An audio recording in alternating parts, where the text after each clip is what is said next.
আসসালামু আলাইকুম। এসডিএস ফালতু কথা, আমি সোহেল আপনাদের স্বাগত জানাচ্ছি। বর্তমান বাজারের অবস্থা খুবই নাজেহাল। সাধারণ লোক, খেটে খাওয়া মানুষ, যারা অনেক কিছুই কিনে খেতে পারছে না। যদি মানুষ খাইতেই না পারে ঠিকভাবে, শান্তভাবে, শান্তিমতো, তাইলে মানুষ বাঁচবে কিভাবে? মানুষ না বাঁচলে, কর্মক্ষম মানুষ না বাঁচলে সংসার বাঁচবে কিভাবে? এই হেন অবস্থায় আমরা বর্তমান পড়ছি, যা বলে বোঝানো সম্ভব না। আজকে এক ব্যক্তি রাস্তায় আমাকে ধরেছিলেন যে, ভাই আপনি তো সবার ইন্টারভিউ নেন, আজকে আমারও একটু ইন্টারভিউ নেন। আমিও কিছু বলতে চাই জনগণের উদ্দেশ্যে, আপনার দর্শকের উদ্দেশ্যে। আমাকে হেল্প করুন, কথা বলার সুযোগ দিয়ে আমাকে সহায়তা করুন। আসুন, আমি সেই ভাইকে ডাকি। ভাই প্লিজ আপনি আসুন, আসুন, আপনাকে সাদর সম্ভাষণ জানাচ্ছি আমাদের স্টুডিওতে। আসসালামু আলাইকুম। ওয়ালাইকুম সালাম। সালামে তো দেবা, সালাম বাদে আর কিছু দেওয়ার আছে তোমাদের? সালাম বাদে তো কিছু দিতে পারো না। সালাম খালি যখন যাও সালাম সালাম সালাম, সালাম বাদে তোমরা কিছু দিতে পারছো আজ পর্যন্ত? সালামের বাংলাদেশে 18 কোটি মানুষকে তোমরা সালাম বাদে কিছু দিতে পারছো? আর টুপি বাদে আর কিছু দিতে পারছো তোমরা জীবনে কোনোদিন? এই টুপি পরাচ্ছ 71 সাল থেকে এখন পর্যন্ত আমরা টুপি পরেই যাচ্ছি। জনগণ টুপি পরতেছে, তোমরা টুপি পরাচ্ছ। আর তোমরা যখনই দেখায় ভাই সালাম আলাইকুম, ভাই সালাম আলাইকুম, ভাই সালাম আলাইকুম, ভাই সালাম আলাইকুম, ভাই কেমন আছেন, ভাই সালাম আলাইকুম, এত সালাম টালাম না দিয়ে কিছু মানুষকে অর্থনৈতিক কি উপকার করবা, তো উপকারে থাকবে মানুষ। তোমরা তো এগুলা করবা না, খালি ইসলাম আলাইকুম, ভাই ইসলাম আলাইকুম, ভাই ইসলাম আলাইকুম। টিভিতে চালু করো তো খবরে কয় ভাই ইসলাম আলাইকুম, বাহিরে যাও দোকানদার কয় ভাই ইসলাম আলাইকুম, সবজিওয়ালা কয় ভাই ইসলাম আলাইকুম, রিস্কার মধ্যে উঠবা ভাই ইসলাম আলাইকুম। আরে ভাই এত সালাম দিয়ে করবোটা কি? সালাম দিয়ে আপনি শান্তি পাবেন, খাওয়া পান চাহে না পান, কিন্তু আত্মতৃপ্তি, মনের শান্তি সবকিছু কোথায় পাবো? সালাম দিয়ে পাবেন। সালাম মানে সালামতি, সালাম মানে আপনার উপরে শান্তি বর্ষিত। ওইটা তো আল্লাহ তো শান্তি বর্ষিত করছে দেখে তো এখন আমি সুস্থ আছি, নাইলে তো অসুস্থ হয়ে যেতাম। শান্তি আছে আল্লাহর আমার উপর, রহমত আছে দেখেই আমি কিন্তু শান্তি মতো আছি, নাইলে তো আমি অশান্তিতে পড়ে যাইতাম। আমি তো তাইলে আবার আপনি বলতেছেন যে না না, তোমরা আর কিছু পারো। বাংলাদেশের তোমরা যারা সাধারণ, যেগুলা মানে অতি সাধারণ বলবো না, এটা হচ্ছে অসাধারণ ব্যক্তি যারা আছে, তারা তোমরা সালাম বাদে কিছু দিতে পারছো আজ পর্যন্ত? যখন 5 বছর পর ভোট আসে, তখন আসে কি করে, এমপিরা আসে ভাই সালাম আলাইকুম, ভাই কেমন আছেন, এটা আছেন ওইটা আছেন, বাসা সবাই ভালো আছে, বাস ঝামেলা শেষ। তারপর মেয়র আসে, ওই একই কাজ করে, কাউন্সিলর আসে একই কাজ করে, ইউনিয়ন পরিষদের মেম্বার আসে ওই একই কাজ করে, চেয়ারম্যান আসে ওই একই কাজ করে, সবাই তো সালামে দেয়। তো সালাম দিয়ে আমাদেরকে যে মাথার মধ্যে টুপি পরায় দিয়ে চলে যায়, তারপর 5 বছরের মধ্যে কোনো ধরনের কোনো খেয়াল থাকে না। আমরা বিগত দিনগুলোতে দেখছি, ধরেন নাইলে রাজনৈতিক অস্থিতিশীল অবস্থা ছিল, একনায়কতন্ত্র ছিল, 17 বছর ছিল, বাজার এলোমেলো ছিল, এটা মানে নেওয়া যায় না, ঠিক আছে। আপনি কি কোনো রাজনীতিবিদ? রাজনীতির গোষ্ঠী মারি নিয়ে রাজনীতি শালা, এখানে প্যাডের মধ্যে আমি না খাই আছি রাজনীতি, আমি শালা দিন মজুর, আমি রাজনীতি করতে যাবো? কিসের রাজনীতির দরকার পড়ছে রে ভাই? যেভাবে কথা বলছেন কিসের দরকার পড়ছে? আমার দরকার পড়ছে কিসের? রাজনীতি করার দরকার কি আমার? আমাকে বলো না রাজনীতি মানে কি? আপনি আমার চ্যানেলে আসতে চাইছেন, রাজনীতি মানে কি? রাজনীতি বলতে কিছু আছে, কোনো শব্দ আছে বাংলাদেশের? রাজনীতি হচ্ছে তুমি তোমার পেট ভরবা, রাজনীতি হচ্ছে তুমি তোমার টাকা বিদেশ পাচার করবা, রাজনীতি হচ্ছে তুমি দেশের সম্পদ লুটে খাবা, রাজনীতি হচ্ছে তুমি গরিব বা দুঃখী মানুষের ওই যে ওএমএস থেকে শুরু করে যাবতীয় যে ধরনের অর্থ সহযোগিতা আছে সবগুলা মারে খাবা, এটাকে বলে রাজনীতি। রাজনীতি বলতে রাজনীতির মানে আমি আপনাকে বলতে চাচ্ছি যে রাজনীতির বিষয়টা যে আপনি বলতেছেন, আপনি একজন রাজনীতিবিদ না হলে এভাবে আপনি কথা বলতে পারতেন না। আমি তো বারবার বলতেছি রাজনীতির গোষ্ঠী মারি, রাজনীতির গোষ্ঠী মারি, আমি দিন মজুর। আপনি হাত ছাড়ুন। তোমার হাত, আমি এতদিন পর কোনো চ্যানেলের একটা মালিকের আমি হাত ধরছি, আমি হাত ছাড়বো না যতক্ষণ পর্যন্ত তুমি আমাকে অর্থ সহযোগিতা করবে না। তুমি আমাকে এখনই আমাকে 50,000 টাকা দাও। আপনি রাজনীতিবিদ, আমি কোন বিদের গোষ্ঠী মারি, আমি কোন বিদ দরকার, আমাকে 50,000 টাকা তুমি এখনই দাও। আমি বলি আপনাকে, আমি বুঝতে পারছি আপনার চ্যানেলের মালিক না, তুমি একটা চ্যানেল নেই বলতেছেন যে আমি রাজনীতি করি না, রাজনীতি করি। আমার অর্থনৈতিক অবস্থা খুব খারাপ ভাই, আপনি যাই বলেন না কেন, আমার অর্থনৈতিক অবস্থা খুব খারাপ ভাই, আমি চোরের মতো বেড়াচ্ছি। লুকায় লুকায় বেড়াচ্ছে। মুদি দোকান টাকা পাবে, সবজিওয়ালা টাকা পাবে, গ্যাসের দোকান টাকা পাবে, মেডিসিনের দোকান টাকা পাবে, মানে পানের দোকান টাকা পাবে, চায়ের দোকান টাকা পাবে। আমি চোরের মতো লুকায় লুকায় পালাচ্ছি, ওর দোকান এদিকে তো আমি অন্য দিক থেকে ঘুরে যাচ্ছি। এখন বিষয়টা হলো যে আপনি আমার চ্যানেলে আসছেন, 50,000 টাকা দাও। আপনার মানসিকতা, আমার 50,000 টাকা দাও। কথাগুলো বের করে আমার দর্শককে জানানোর জন্য আপনি আমার চ্যানেলে আসছেন। আপনি কি ক্ষুধার্ত? আমি অতিরিক্ত ক্ষুধার্ত, আমি সকাল থেকে না খেয়ে। টাকার ব্যবস্থা ইনশাআল্লাহ আমি করতেছি, যেহেতু আপনি হেল্প চাইছেন, আমি হেল্প হয়তো এখন চেকটা দিয়ে দাও, 5 টাকা বা 10 টাকা দিয়ে। না না 50,000 টাকা লাগবে। 50,000 টাকা তো আমি আপনাকে দিতে পারবো। আমার এই 50,000 টাকা হইলে আমি, না না 50,000 হইলে আমার 20,000 টাকা মুদি দোকান যাবে, 10,000 টাকা সবজি দোকান যাবে, গ্যাসের দোকান, গ্যাস এবং বিদ্যুৎ বিলের টাকাটা দেবো, মেডিসিনের টাকা দেবো, তবে আমি আবার নতুন করে পুনরায় বাকি নিতে পারবো তাদের দোকান থেকে। বাকি নিবেন কেন? আপনি খেটে খাওয়া মানুষ, আপনি দিন কামলা, দিন মজুর মানুষ, আপনি খেটে খাবেন। এটা তো গুষ্টি মারি নিয়ে 500 টাকা রোজগার করি, 500 টাকায় একবারে মানে হাতি কিনে ফেলাবো নাকি আসার মধ্যে? কথা বলো তুমি। আপনি আবার এইভাবে মানুষের কাছে ভিক্ষা চাই বেড়াবেন? আমি ভিক্ষা চাইছি, তুমি স্টুডিওতে ডাকছো, আমি তোমার স্টুডিওতে আসছি, তোমার এখানে আমি আসে উপকার করলাম তোমার, তুমি আমাকে টাকা দাও 50,000 টাকা। আমার এখানে তো আমি আপনাকে ডাকিনি, আপনি তো আমাকে রিকোয়েস্ট করছেন যে ভাই আপনার অনুষ্ঠানে আমি কিছু বলতে চাই, দর্শকের অনুষ্ঠানে, জনগণের উদ্দেশ্যে। কবে বলছি? কবে বলতাম? কি ধরনের ক্ষুধার্ত মানুষের কথা তো তোমরা ধরতে পারো? ওগুলা ছোট ছোট কথা ধরতে পারবো? ক্ষুধার্ত মানুষ কি না কয়, অন্ধ মানুষ যেটা দেখ। আচ্ছা, অন্ধের হাতে তুমি যদি একটা হাতে হালুয়া রাখো, একটা হাতে গোবর রাখো, অন্ধ বুঝবে কোনটা হালুয়া কোনটা গোবর? হ্যাঁ, যতক্ষণ পর্যন্ত গন্ধ পাবে না, যতক্ষণ পর্যন্ত গন্ধ দেখবে না। তো আমার অবস্থা তো ঠিক এরকম। আমার ক্ষুধার্ত মানুষ, যেটা আপনার মতো দেখতেছি লোক সেটা খাই দিচ্ছে, যেটা দেখি সেটা খাই দিচ্ছে, কিন্তু খাইতে পারছি না, কারণ আমার কাছে আমার টাকা নাই। টাকা না থাকলে আমি খাবো কিভাবে? আর যখন খাবো না, তো আমার শরীরে শক্তি থাকবে কিভাবে? আমার শরীরে যখন শক্তি থাকবে না, তো আমি কাজ করবো কিভাবে? আমার যখন কাজ করতে পারবো না, তো অক্ষম হয়ে যাচ্ছি, তখন আমি আমার পরিবার চালাবো কিভাবে? আমার পরিবার যদি না চলে, তো আমার পরিবার আমার সঙ্গ দেবে কিভাবে? আমার পরিবার যখন আমার সঙ্গ দেবে না, তখন আমার পরিবারটা ভাঙে যাবে। আমার পরিবার যখন ভাঙে যাবে, তখন আমি পুনরায় করে নতুন করে আমার পরিবার গঠন করতে পারবো না, কারণ আমি নানানবিধ সমস্যার মধ্যে আছে।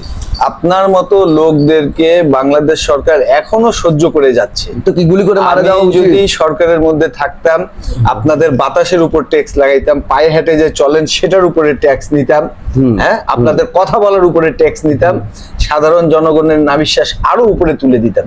সরকার তো এখনো বাতাসের মধ্যে ট্যাক্স লাগায়নি, আপনার হেঁটে চলেন সে হাঁটার মধ্যে ট্যাক্স লাগায়নি, হ্যাঁ। তারপরে হইলো আপনি কথা বলতেছেন স্বাধীনভাবে, সেই কথা বলার মধ্যে ট্যাক্স লাগায়নি। তোমার হাতের 3টা আঙ্গুল, হাঁটার উপর ট্যাক্স নাই?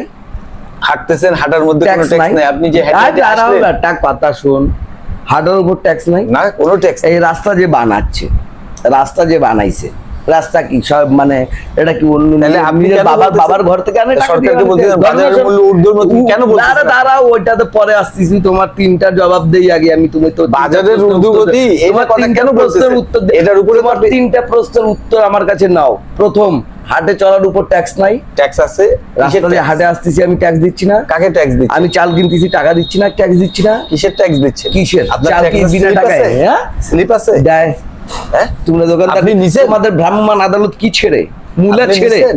মূলা ছেড়ে, কচু ছেড়ে, কোনোদিনও আপনার মতো জনগণ, আরে গাজর খায় না, ফুলকপি খায় না, পাতাকপি খায় কোন দোকানের না, মধ্যে শালা যায় চোত্রা পাতা বলছেন? খায়? চোত্রা পাতা খায় নাই নাকি? আপনাদের আপনার মতো- ভ্রাম্যমাণ আদালত কি করে? আপনার মতো ভ্রাম্যমাণ আপনার আদালত কি মতো- করে আপনাদের? আপনার মতো আপনি তর্ক সাধারণ করতেছেন জনগণ। আমার সাথে, ভ্রাম্যমাণ আদালত আপনার কি করে? প্রতিটা ট্যাক্স আমাদের থেকে, আমি হাটে আসছি এটা ট্যাক্স নিচ্ছে, আমি কথা বলতেছি বাতাসের উপর ট্যাক্স নাই? কিসের ট্যাক্স নিচ্ছেন? মোবাইলে যখন কথা বলতেছি মোবাইলে কথা বলেন, সে মোবাইল আলাদা। এই যে এখন কথা বলতেছি, এখন কি তোমার চ্যানেল কি এমবি যাচ্ছে না? এইটা কিসের? এইটা কি তোমার ট্যাক্সের আওতায় পড়তেছে না? দাঁড়াও, আমি তো তোমার উপর নির্যাতন করতেছি, সেটা ধারণ করে আমি প্রচার করতেছি। অ্যানসার নাও মিয়া, প্রশ্ন করতে এতদিন আউসাও গাও মানুষকে ডাক দিয়ে অপমান করো, চ্যানেলে ডাকিয়ে দিয়ে। অভুক্ত লোক, আমি তো অভুক্ত, আমি তো গরিব, আমি তো এটা নিয়ে কোনো অহংকার করছি না, আমি গরিব। আমার এক ফোঁটা অহংকার নাই। তোমরা তো দ্রুত চালাও, যে শিয়ালের মতো, তোমরা শিয়াল প্রজাতি। যখন যে সরকার ক্ষমতায় থাকে তাদের গুণগান। আপনি বাজারের লজ্জা লাগে না? কোন লজ্জা বলতেছেন? লজ্জা লাগে না? বাজারের ঊর্ধ্বগতি কি? হিসাব অনুযায়ী তো চাল 200 টাকা কেজি হওয়া উচিত, সয়াবিন তেল 500 টাকা লিটার হওয়া উচিত। কেন আমাদের দেশ কি আমেরিকা হয়ে গেছে? আমাদের দেশে আমেরিকার চেয়ে বড় হয়ে গেছে। লন্ডন হয়ে গেছে, লন্ডন, আমেরিকা, রাশিয়া, কানাডার মতো হয়ে গেছে, তার চেয়ে বড় হয়ে গেছে। কি এখন আপনাদের মতো গরিবকে নিধন করার জন্য হাতিরই হয়ে গেছে তোমরা। হাতির ড্যাশ ড্যাশ হয়নি, কিন্তু হবে। আপনাদের মতো গরিবকে নিধন করার জন্য ওগুলা কথা সরকারের বলিও যা না, যা করা দরকার বলিও না। তাই করুন। মুখের মধ্যে তোমার পাইলস হবে, আমি অভিশাপ দিলাম। তুমি যখন এই যে বাথরুমে যাবা তোমার বদনা ছিদ্র হয়ে যাবে, তুমি যত পানি নিয়ে যাবা সব পানি পড়ে যাবে রাস্তাঘাটে, তুমি যখন ধুইতে যাবা দেখবা বদনা শুকনা পড়ে আছে, তুমি You ধুইতে গরিব পারবা না। মিসকিন। আমি তো আসি গরিব মিসকিন, তোমার বদনার ফুটে হয়ে যাবে। 50 মানুষ ইমার্জেন্সি দেখলো না, সময় তোমার হাতে 50,000 টাকা তোমার হাতে ধার টিস্যু খেয়ে বসে পেপার, আছে। টিস্যু পেপার পর্যন্ত তোমার কাছে থাকবে পরিশ্রম না। করে না, হ্যাঁ, কিন্তু পরিশ্রম করে না। ধার চাওয়ার বেলায় আগে আগে তুমি যখন ভাই, বাথরুমে বসতে 50,000 যাবা, টাকা ধার দেন। তুমি যখন বাথরুমে বসতে যাও পানি থাকবে না সঙ্গে কোনো কাগজ থাকবে না, আমি তোমাকে অভিশাপ দিলাম। তোমার এই অভিশাপ কোনোদিনও কাজে আসবে না। আর যদি কোনো গাছের পাতা দিয়ে যদি তুমি মুছে দাও সেটা চোত্রা পাতা হইতে হবে, এটা আমি তোমাকে অভিশাপ দিলাম। এটা মানুষকে ডাকে অপমান করো তোমার চ্যানেলে, আমি শুনছি তো তুমি তোমার চ্যানেলে ডাক দিয়ে দিয়ে মানুষকে অপমান করো। আমাকে কি সেরকম অপমানিত অপমান গরিব, করে লোক? একটা আমি মিসকিন। গরিব, আমি মিসকিন, আমি ফকির, আমি এই দেশের জনগণ, আমার মাথায় ঋণ আছে, সরকার ঋণ দিয়ে রাখছে, আমি সবকিছু। আমি তো কোনো বলতেছি না যে আমি ভাই গরিব মিসকিন না, আমি আর গরিব আছি। সেদিন বেশি দূরে নাই যেদিন তোমার মতো তোমরা গরিব চাল খাওয়াচ্ছ 90 200 টাকা কেজি ধরে। 95 টাকা, মিয়া লজ্জা লাগে না? 200 টাকা কেজি ধরে তোমাদেরকে চাল খেতে মাংনার হবে, টাকা সয়াবিন পাচ্ছ তেল তো? 500 টাকা লিটার ধরে খেতে হবে। তোমাকে ধরে এটা মানে খেয়াল- আর বললাম না, এটা স্মরণ দেবে রাখিও। তোমাদেরকে দেবে। বর্তমান তো সেটা এই শুরু মুহূর্তে হয়েছে। যে কথা আস্তে বলতেছো, আস্তে আস্তে আস্তে আস্তে তোমরা সেই চিত্রটা দেখতে পারবা। এই দেশে গরিব থাকবে না।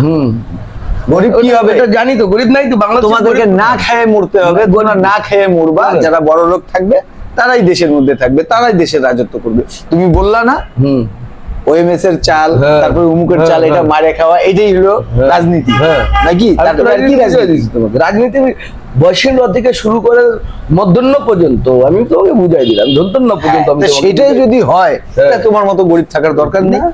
তোমাকে নিয়ে আমি কি রাজনীতি বাংলাদেশে করব? গরিব নাই। রাজনীতির কথা কি তোমার সাথে কথা তুমি বলবো? করলা কিনতে যাবা, করলা চেনো? হ্যাঁ, চিনি। জীবনে বাজার গেছো? আমার চাকর বাজারে যায়, 100 টাকা কেজি। 100 টাকা কেজি করলা। জি, যদি বিশ্বাস না হয় তুমি আমার সাথে এখন তুমি গাড়িতে উঠবা না, এখন আমার সাথে তুমি বাজার যাবা, এটা তো- বাজার যায় তুমি এটা তো ফোন লাগাও। মিস্টেক হইছে। 100 টাকা কেজি 100 টাকা কেজি করলা। না, বাজারে করলার দাম হইলো 250 টাকা কেজি। আমার ছেলে তো আমাকে হিসাব, কাজের ছেলে আমাকে হিসাব দিল, চুরি করে তুমি 250 টাকা ফোন কেজি। লাগাও, তো তোমাদের চুরির টাকা তো চুরিতে যাবে ভাই। তোমরা অবৈধ টাকা রোজগার করো, অবৈধ পথেই যাবে। তোমাদের দুর্নীতির টাকা দুর্নীতিতে যাবে। তোমাদের যদি হালাল পথে যদি টাকা রোজগার করতে, তবে তো তোমরা জানতা যে টাকার মূল্যায়নটা কি। তোমরা 100 থাকো এসির মধ্যে, তোমরা বাহিরের তাপমাত্রা কত জানো? বাইরের টেম্পারেচার কত তুমি জানো? বৃষ্টি হচ্ছে কখন? তোমরা তো মিয়া ছাড়া কবরের মধ্যে পড়ে থাকো, যারা ধনী মানুষ আছে কবরের মধ্যে থাকো। কবর, দর্শক, ইনার সাথে কথা বলার আমার কোনো রুচি না না, হচ্ছে তোমরা কবরের মধ্যে থাকো ইনার মিয়া, মতো তোমরা একটা কবরের মধ্যে থাকো। intelligent কথা লোক। শোনো, আমি মূর্খ মানুষ, I am an educated person, আমি মূর্খ মানুষ। ঘটনা হচ্ছে, শোনো, কমফোর্ট জোন থেকে বের হও, কমফোর্ট জোন থেকে বের হও। তোমরা কমফোর্ট জোন থেকে কেন বের হবে? Comfort কমফোর্ট zone জোন থেকে থেকে বের বের হবে হয়ে তোমরা, uncomfort আমাদের মতো হও। কমফোর্ট জোনেই থাকার জন্য। তোমরা তো মিয়া ওই সেই ইসের মতো কাহিনী তোমাদের, ওই যে সার্কাসের ওই যে বাঘের মতো কাহিনী তোমাদের, যে বন্দি অবস্থায় থাকো, ভিতরে থাকো, সময় মতো খাওয়া দাওয়া পাচ্ছ, ঝড় বৃষ্টি তুফান থেকে বাঁচতিছো, সবকিছু বাঁচতিছো, নিরাপদে আছো। আরে জঙ্গলের বাঘ হয়ে থাকো মিয়া। জঙ্গলের বাঘ তোমার মতো আমরা খ্যাত থাকবে, জঙ্গলের বাঘ, তোমার মতো আমরা খ্যাত খ্যাত, থাকবে। আমরা মূর্খ, আমরা উপজাতি, আমরা স্বজাতি, আর যে জাতি বলো না কেন আমরা সব। তারপর আমরা বাংলাদেশি, এখনো গর্ব করে বলি আমরা তোমাদের মতো- বাংলাদেশি। তোমাদের মতো তোমরা গরিবকে আজ বাংলাদেশে পর্যন্ত থাকার কোনো বাংলাদেশের অধিকার নেই। দুর্ভিক্ষ দেখা দেবে, দুর্ভিক্ষ দেখা দেবে। হ্যাঁ, তোমাদের দুর্ভিক্ষ মতো দেখা ছেলে, দেবে। তোমাদের মতো লোক যারা গরিব তারাই মরবে। তোমরা ডায়লগ মারো কি, সন্তানের ক্ষেত্রে একটি হলে দুটি নয়, দুটি হলে আর নয়। আর তোমাদের ঘরে যায় দেখো 14-15টা করে বাচ্চা নিয়ে আসো। আমার টাকা আছে, তোমার টাকা আমার আছে, ক্ষমতা আছে, আমি করব। করবা তোমরা। আবার অবৈধ তোমরা না খায়া আবার মরবা, অবৈধ সন্তান সমস্যা নেই। অনেকগুলা। হ্যাঁ, আর বউয়ের সাথে মিথ্যা কথা বলো, লজ্জা লাগে না? আমাদের লজ্জা বলতে কোনো জিনিস আছে? আমরা তো আবদ্ধ করে থাকি। তুমি বললা শালা বদমাশ কথাকার, বেয়াদব। কবরের মধ্যে থাকো তোমরা, কবরের এই ধরনের মধ্যে লোকের গাড়িতে সাথে কথা অফিস বলা- থেকে বের হয়, ও এই অফিসে এসি রুম আসে গেল, ফুটুস করে ঢুকে গেল মুরগির খোয়ারে, ওখান থেকে অনুষ্ঠান বাড়ায়, আবার বাড়ায় গেলে গাড়ি একটা আছে ছোট একটা, আবার একটা মুরগির খামারে খোয়ারে ঢুকে গেল, ওখান থেকে বের হয় বাসায় আবার মুরগির খোয়ারে ঢুকে গেল। আরে বেটা, তোরা বাহিরের তাপমাত্রা, বাহিরটা দেখ, কমসে কম বাহিরটা দেখবে, তোমার মতো আকাশে কি গরিব সুন্দর লোক চাঁদ বাহিরটা ওঠে, দেখবে। আকাশে কি সুন্দর তোমার হচ্ছে সূর্য ছেঁড়া ওঠে, ফিতা দিয়ে চাঁদ তোমরা দেখবা। তার আলোটার শরীরের মধ্যে কেমন ঝলসায়। তোমরা খেতে কাজ করো, খেতে যায় একবার অবজার্ভ করো। তোমরা ওই যে শুধুমাত্র ওই যে কি কয় ভিতরে বসে থাকে, কবরের মধ্যে বসে থাকে, নানান ধরনের সিস্টেম চালু করছো তোমরা। চাল হচ্ছে 90 টাকা, 80 টাকা, 70 টাকা কেজি, মগের মূল্য পাইছে নাকি? সয়াবিন তেল পাওয়া যাচ্ছে না। বাংলাদেশ অনিয়ন্ত্রিতভাবে চলছে, কোনো ধরনের কোনো বাজার মনিটরিং নাই, তদারকি নাই। তারপর হচ্ছে তোমার হচ্ছে সবজির মধ্যে হাত দেওয়া যাচ্ছে না। গরুর মাংসের কথা তো বাদে দিয়ে দিলাম। ব্রয়লার থেকে তোমরা পুষ্টি মানুষকে যে খাওয়াবা, যে বাংলাদেশের জনগণ যে খাবে, সে খাওয়ার মতো কি জিনিসটা তোমার মানে ন্যায্য মূল্যের মধ্যে রাখছো বলো? কোনো ধরনের কোনো কিছু আছে? দুধ থেকে শুরু করে যে যত কিছু আছে সব আমি তো সবই খেতে পাচ্ছি না। দর্শক, এই ধরনের লোকের সাথে কথা বলা আর নিজের ইজ্জত, নিজের মান সম্মান হারানো একই কথা। আগামীতে আরো কোনো অনুষ্ঠানে আরো আমার কারোর সাথে গোষ্ঠী মারি দেখা হবে। তোমার আল্লাহ অনুষ্ঠান, হাফেজ। তোমার গোষ্ঠী মারি অনুষ্ঠান।